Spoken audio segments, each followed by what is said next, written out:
Hi, everyone. Welcome to Human Social. My name is Mitch Jackson. I would like to welcome you to the Human Side Interviews.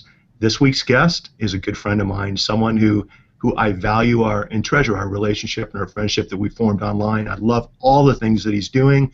I'd like to introduce to you Mr. Tim McDonald. Tim, how are you doing today? I am doing wonderful, Mitch, and it's like so fitting that we're here on a live stream video chat because that's where we first came in contact with each other and met back in the good old days when I first started with Spreecast and was on there and doing some networking, and here we are on the Google Hangout. And I love that you said we've become really good friends and built a relationship, because that's exactly what we've done, and yet we've never met in person to this point in time yet. And why don't we do something about that in 2015, okay? Let's right now on the digital platforms, we have a digital bond, a digital contract. We've got to make that happen in 2015. But let me do this.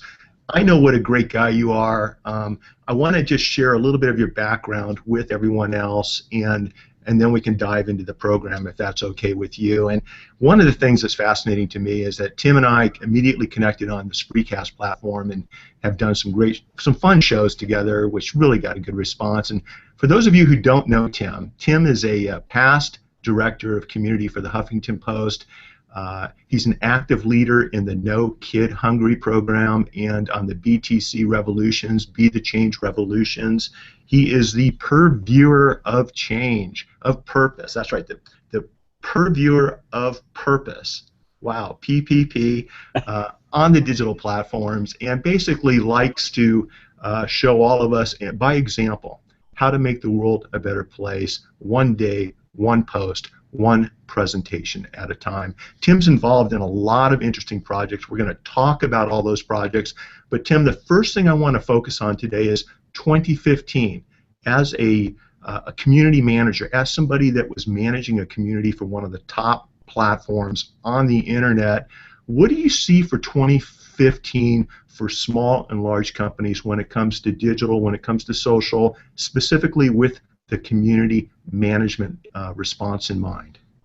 Well, I think community management has always been about the relationships, but I think most businesses have forgotten about that. And when social media and digital came around, they all of a sudden forgot what they knew about what worked and decided they needed to do this marketing thing. And marketing was all about billboards and television ads and radio spots, and all they wanted to do was broadcast their message as soon as they got on social. And so I think this year we are going to see, I don't think it's going to be transformational, but I think we're going to take a major step in the direction where businesses are going to start to understand that the way that we build relationships on the social is the same way that we built them in person, and we need to stop broadcasting and start attracting people into our conversations.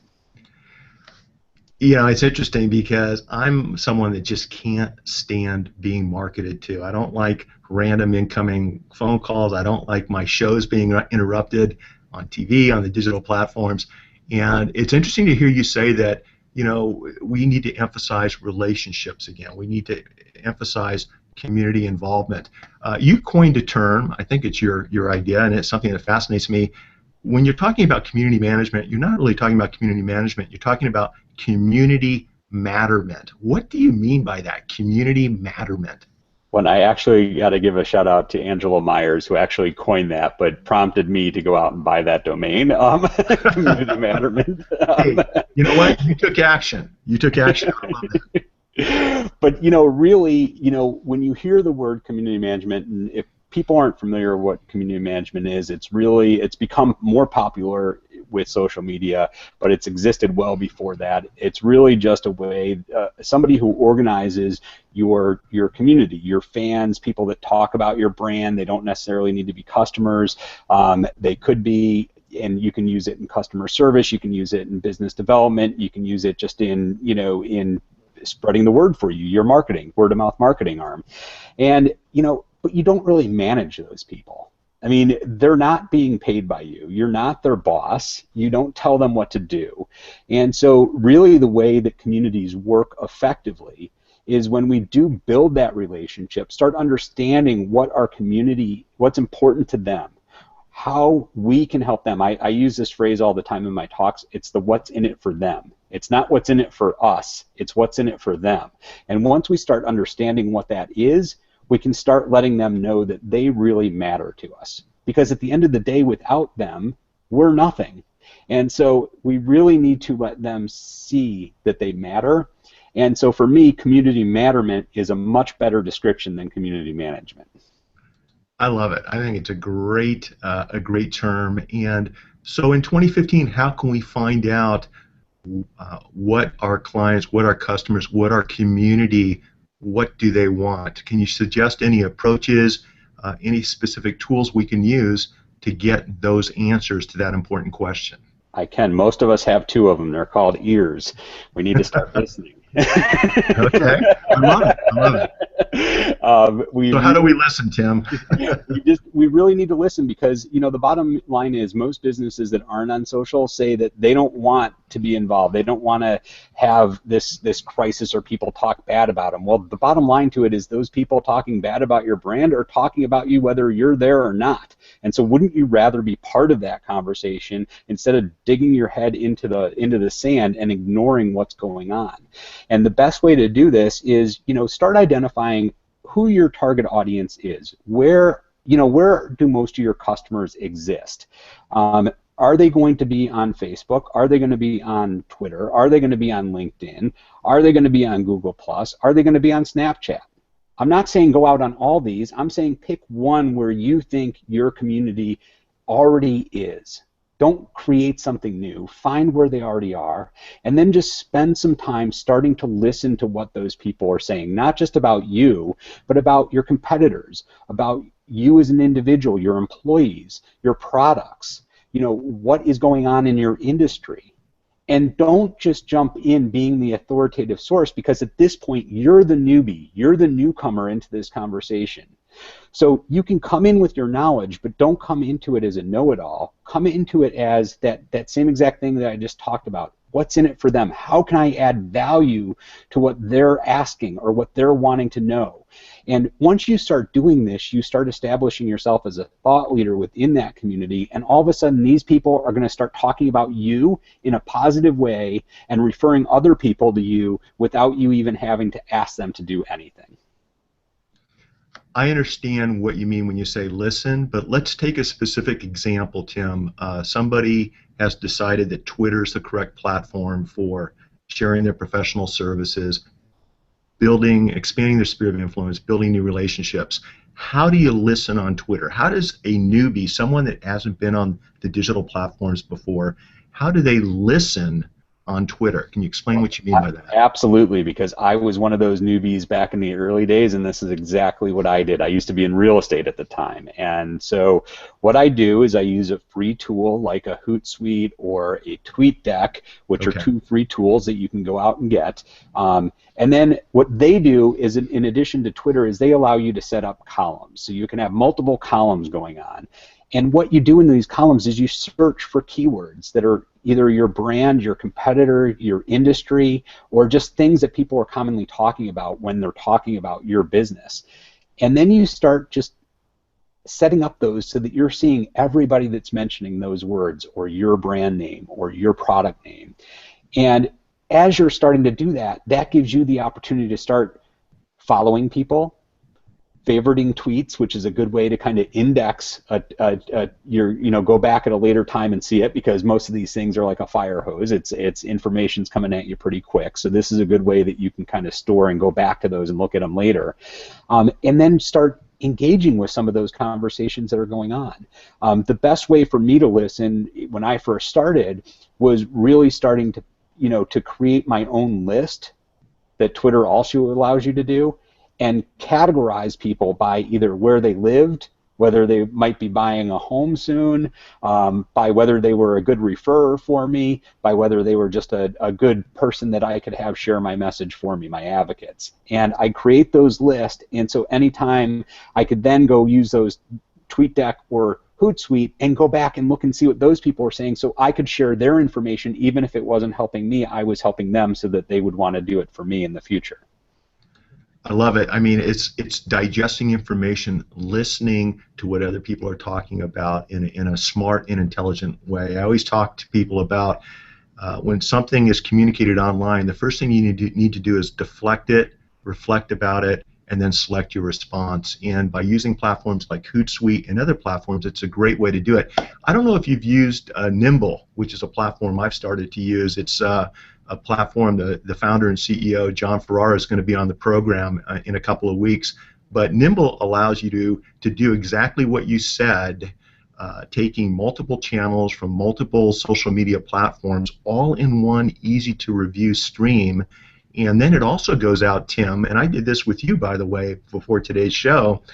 I bring you up, and it goes out and finds what you're talking about on the different platforms and brings it into an easy-to-digest and easy-to-listen-to platform that allows me to prepare for today's show and ask you hopefully relevant questions that our viewers are going to enjoy. Have you tried Nimble? I am a big fan of Nimble. I know John as well. Him and I are the same boat. We've known each other online for years and have not yet met in person yet. So that's another goal of 2015 for me. But yeah, it is a phenomenal tool. And for most people, even if you're not using a lot of social channels, you can still listen in on other people's social channels, and it ties in with your email contacts as well. Yeah, I mean, information is power, and then applying it in the right context is what is really powerful. And Nimble and other similar programs allow you to do that. Tim, before we move on in our show, can you share with us your biggest takeaway with being the Director of Community Management for Huffington Post? What did you learn by working with a company of that size, and what can we take as small business owners from your experiences to help us be more successful in 2015 on social media? I mean, I think one of the biggest things I took away, one is that I'm not always right. That I think was lesson number one on my first day there. The community knows a lot, and there's a lot of smart people out there on a lot of different topics that are much more intelligent than I am when it comes to a lot of different things. And so instead of trying to be the expert at everything, I just started wanting to know who the experts were in everything. So I didn't need to know everything, I just needed to know the people that did. And so that was one powerful lesson that I learned. But I think more importantly what I learned, and this is what most people find surprising when you work for a large company, is, I found the value at testing small things that didn't require a lot of money, didn't require a lot of resources, and didn't require me going out and getting a lot of other people involved. And so when I did these things, what it then allowed me to do is see if something would work. I could tweak it easily, but if it didn't work, it didn't cost the company money, it didn't cost any time, nobody got upset with me. I didn't get fired over it. But if it did work, what happened was people started seeing the results and said, what are you doing? Why are we seeing this? And all of a sudden, instead of me having to ask for a budget, they were giving me a budget to do that.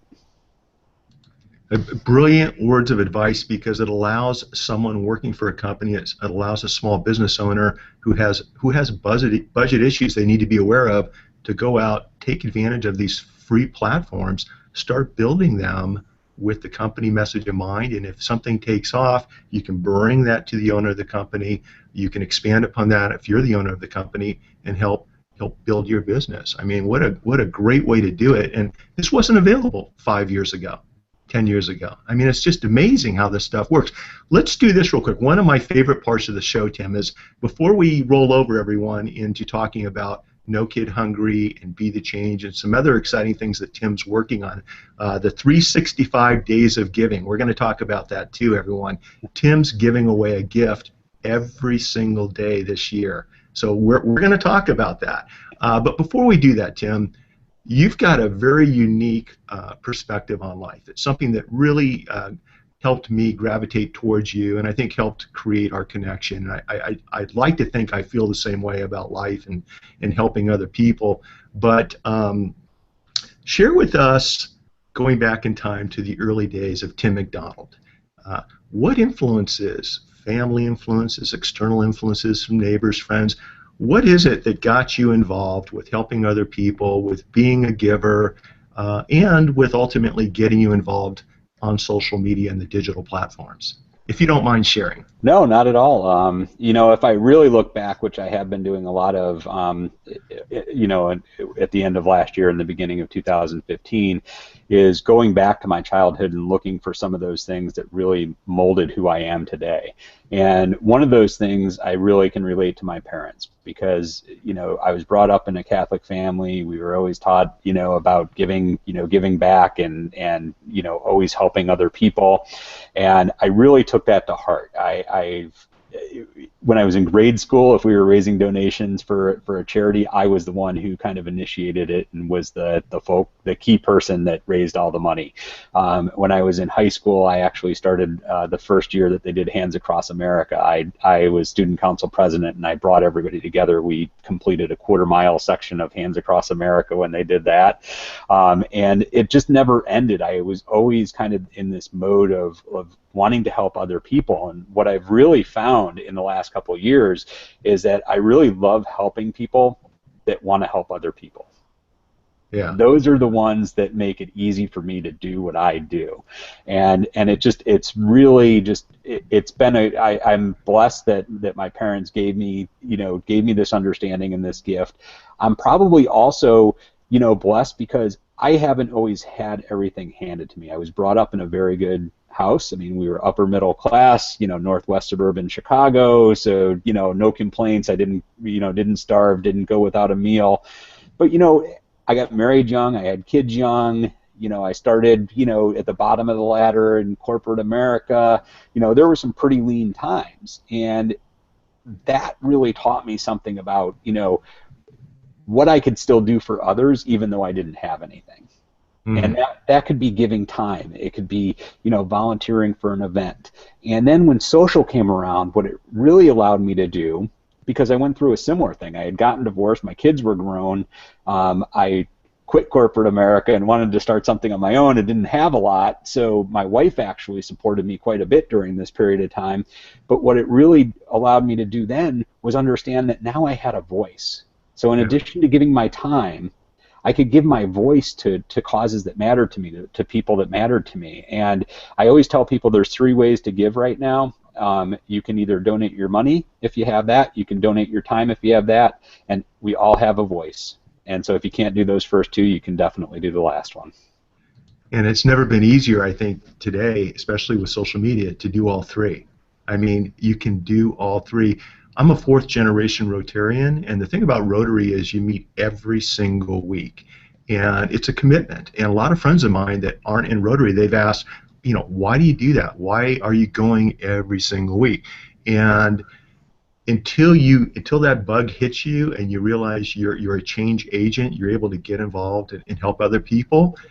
It's something that Lisa's a Rotarian too, my wife, and we just enjoy doing it. And we helped start our club in 1988 and have been going every single week almost since then, and it's been an amazing experience. But what's really cool, Tim, and what I'm hearing you say is with social media, it actually makes it easier. It makes it easier to reach out with limited time and connect with others and share messages. And that's something that is really, really exciting about being alive today, especially with all of the digital advancements that we're seeing in social media.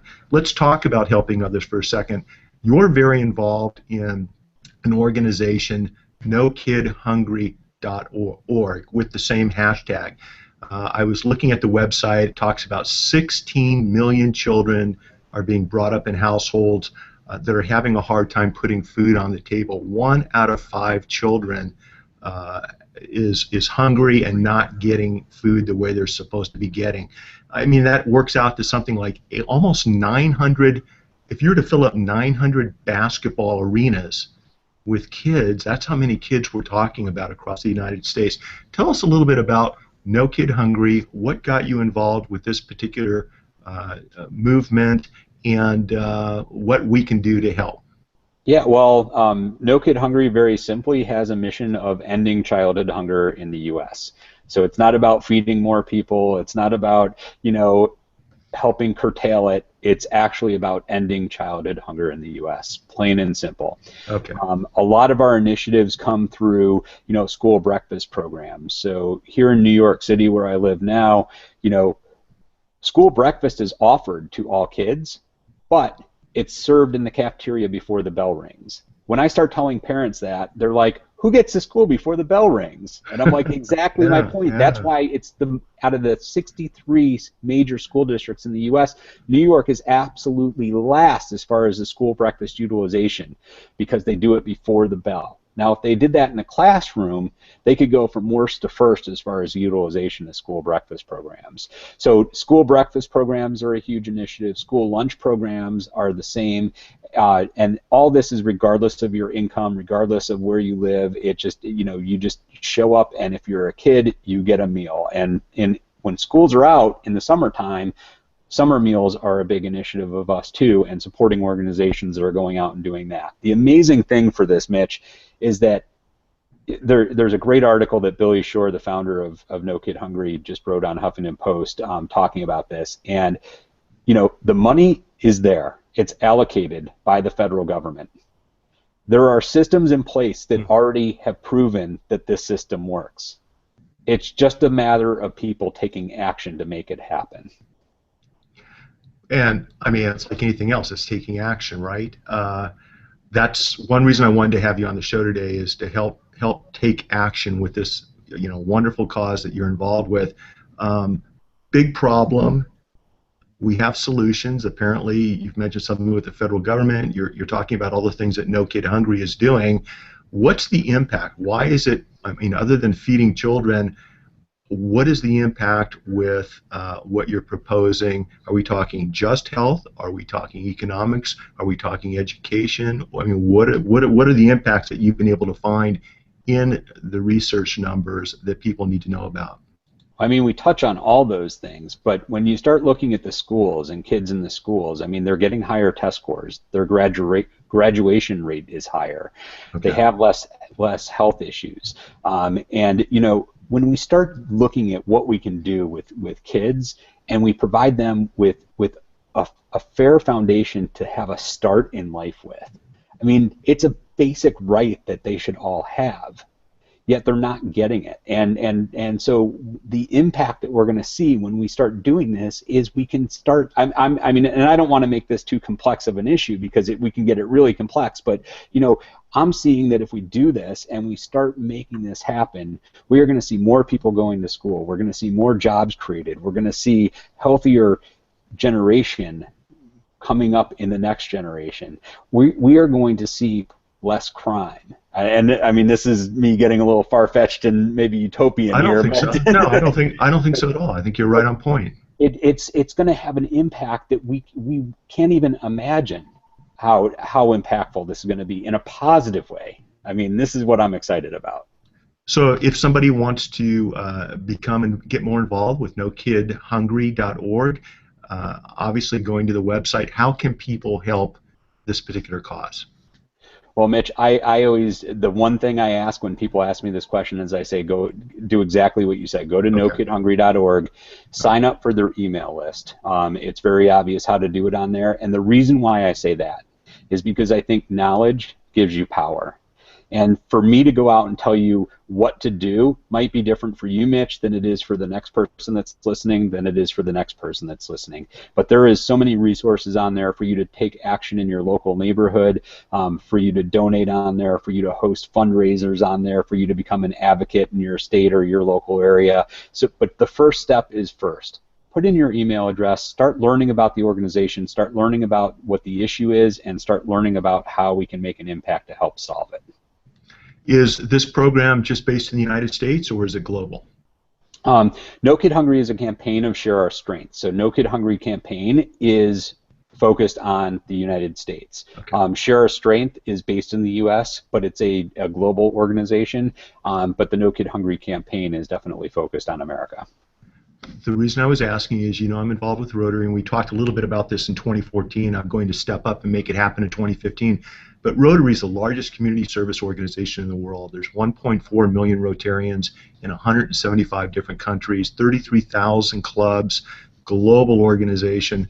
What I'll do, Tim, is I'm going to bring the No Kid Hungry campaign and effort into our Rotary Club. I'll share it with our Rotary District that has about 40 different clubs in Orange County, and we'll see if we can get more involved here in the local level and the national level if that's possible. And I encourage everyone else, get involved. Go to the NoKidHungry.org website and join Tim McDonald and all the other great people that are supporting this cause in this effort. I think we have to start with the foundation of our children, and that is the future of our country and our world. So there isn't any reason why we all can't do that in 2015. Am I right, Tim? Absolutely, and thank you so much, Mitch. I cannot tell you like how much it means to have you, do something like that. Most people just hear that and don't understand the impact that that has. But that's one person, you taking action that can affect so many different people in your local area. So thank you for doing that. Oh, it's my pleasure, and we're going to make it happen. Let's roll forward just a little bit because I want to get you out of here in about, I said 30 minutes, and maybe 40 minutes. I'm having too much fun to let you go. But share with us a little bit about Be the Change Revolution, if you would, please. What is that company that you're involved with, and what are you guys doing? Yeah, well, Be the Change Revolution is kind of the social media agency of the future, we like to say. We do work with do good brands, and the way that I got connected with Be the Change Revolutions is when I was working at Huffington Post, was asked to join the No Kid Hungry Social Council, which is a group of about 24 volunteers that are active on social media and passionate about the cause. And it really allowed me to focus on one thing. Instead of giving to everything and kind of this scattergun approach, it really narrowed my focus, and I focused on one thing, which was No Kid Hungry. So I really committed to that. I really started stepping up, volunteering, getting involved, sharing my voice with other people about the cause. And they saw what I was doing and how effectively I was doing that, and asked me if I wanted to go to work with them to help manage the No Kid Hungry account, which is one of their clients. So that's how I got to work with Be the Change. It was founded by two amazing people, Amanda Haidt and Brandon Hill. Just cannot say enough amazing things about them. Definitely want to check them out, and I can give you the links if you want to share them later, because they are definitely two amazing leaders in this new age of what agency life looks like.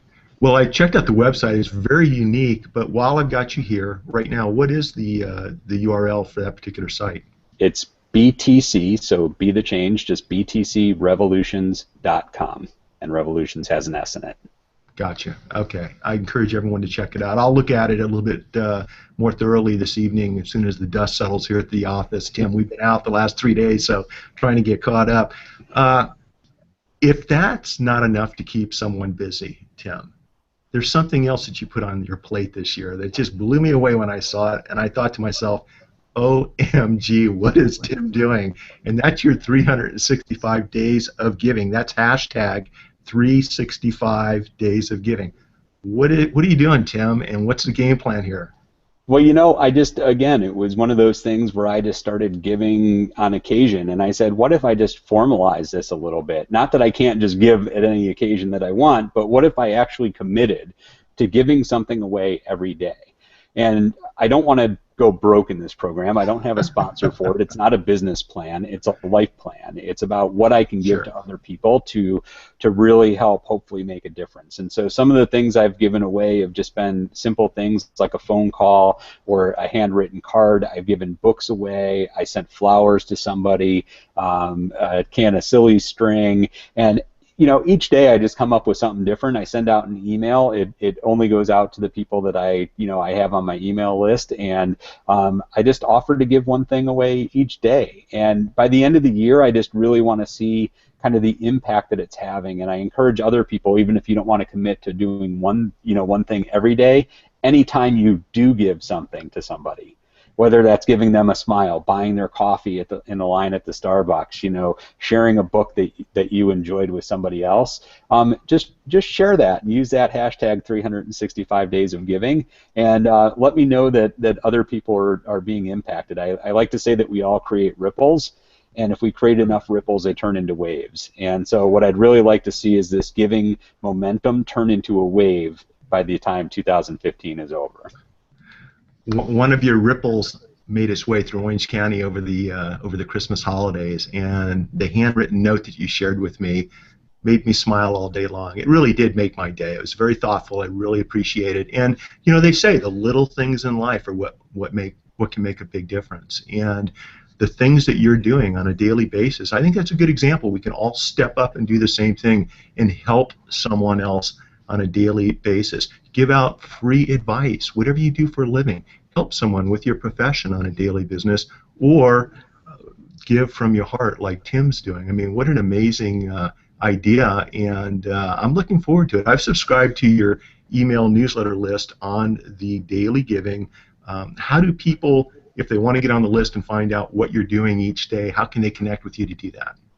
Well, since I really haven't spent too much time on this, other than like you do have a list, though. I do have a list. So just shoot me an email at timamcdonald@gmail.com, and I will go ahead and let me know you want to be on the list, and I will get you signed up for it. So I don't have a handy, easy to remember link to share. and you can reach out to me too. I'll be happy to steer you the direction towards Tim to get on the list, because I know I signed up someplace and it was really easy to do. Tim, before I let you go, I want you to put on your forecasting hat, if you would, for me. We're not talking about who's going to be the Super Bowl champion. I want to take you out a little bit further, take you out 3, 4, 5 years. Think about mobile technology, not necessarily things like Google Glass, which I understand they've stopped producing for the time being, but where do you see mobile technology, wearable technology, over the next 3 to 5 years as it applies to building a community of matterment, building relationships with other people? Do you see that something that a lot of small and large businesses should look at and pay attention to? Or do you think maybe there are some other things that people should be looking at other than mobile wearable technology? No, I mean, I definitely think it's something you need to be looking at. I mean, let's face it. I'm sitting here on a MacBook right now. I'm sure you're on a laptop yourself. In 3 to 5 years, these things we call laptops are going to be obsolete. I mean, they just got rid of CD players in next year's cars that they're making. So, I mean, what we once assumed was never going to go away all of a sudden becomes obsolete. And so I don't want to say that wearable is going to be huge. I think there's a huge opportunity. I have no idea which direction it's going to go, but definitely mobile. And when I say mobile, it doesn't need to be your mobile phone. It can be a tablet. It can be just something that you're carrying around. Is going to give us the opportunity to connect with our fans, with our community in such much more real time. And we're going to see that not from an explanatory process. We're going to see that from a visual process. They're going to be recording and live streaming that event that's actually taking place right where they are in real time. That's going to allow us as businesses to connect with them and understand how we can help them. What we can provide to them to make it easier. And I remember one teacher I had when I was in junior high. We came in for a history test, and I was studied up, and she goes, "Okay, one of my favorite sayings is a picture is worth 1,000 words. Draw a picture for your test." And that's what we had to, do. And it wasn't about being the artist. It was just about visualizing what information you had. Now, if a picture is worth 1,000 words, I don't know what live stream video is worth, because that's going to allow us to see everything. I mean, like right now I'm looking, I can see, in your background in your office, you got a sailboat on your wall, you got your awards that you've gotten for being a top trial attorney, probably got your college diploma up there, your family in the background. So these are all like signs that I can start picking up on, right? Sure. And if I didn't know who you were, Mitch, I could actually make these connections with you in real time and start finding where our common bonds were, which would probably be that sailboat on the ocean, and start asking you about that, and we'd form that relationship if we didn't have it already. And that's what I think the future is going to do when we start getting these mobile, is you don't have to be in your office. I can see you, out at the sporting event or the soccer game with your kid. I can see you at the local Rotarian meeting. I can see you in your car as you're driving, and that's going to be a huge game changer for how we start getting to know people and build relationships. I love how you left off with the word relationships. I mean, it's so much easier to do that with technology today, and I think it's going to be a lot more easier with mobile technology as you described in the future. I don't need to fly to New York to sit down and have a talk with you. 5 years from now, we'll be doing this on a high-speed communication device that looks like this with HD quality video and Dolby quality sound. It's going to be amazing. But Tim, thanks a lot for taking time out today and joining us on the Human Side Interviews. This is exactly why I wanted to put this series of shows and interviews together, because there are so many fascinating people out there just like you doing wonderful things in this world that a lot of people already know about. But I wanted to share you, Tim, and what you're doing and all the great organizations you're involved with my particular audience. And so for that, I wanted to thank you for being on the show, Tim, and thank everyone for joining us. Tim, just so that you know, we have some really exciting shows coming up. This week, I've got John Jantz, Think Duct Tape Marketing. John's going to be on our show this week, and we also have Jason Falls, who's a digital strategist, author, and speaker. Everybody knows Jason. And next week, we have the one and only Guy Kawasaki and Peg Fitzpatrick. They'll be on to talk about their new book, The Art of Social Media. So this show's taken off, and thanks to people like you that have come on early and rolled the dice at hopefully no one's expense, it's been a huge success, and I appreciate it, Tim. Thanks for being on the show today, my friend, and I'll be reaching out to you to help you any way we can. Thank you, Mitch. I really appreciate it. All right. Hey, thanks, everybody. We'll see you at the next Human Side interview. Go to human.social for show listings, updates, and more. Thanks, everyone. Bye-bye.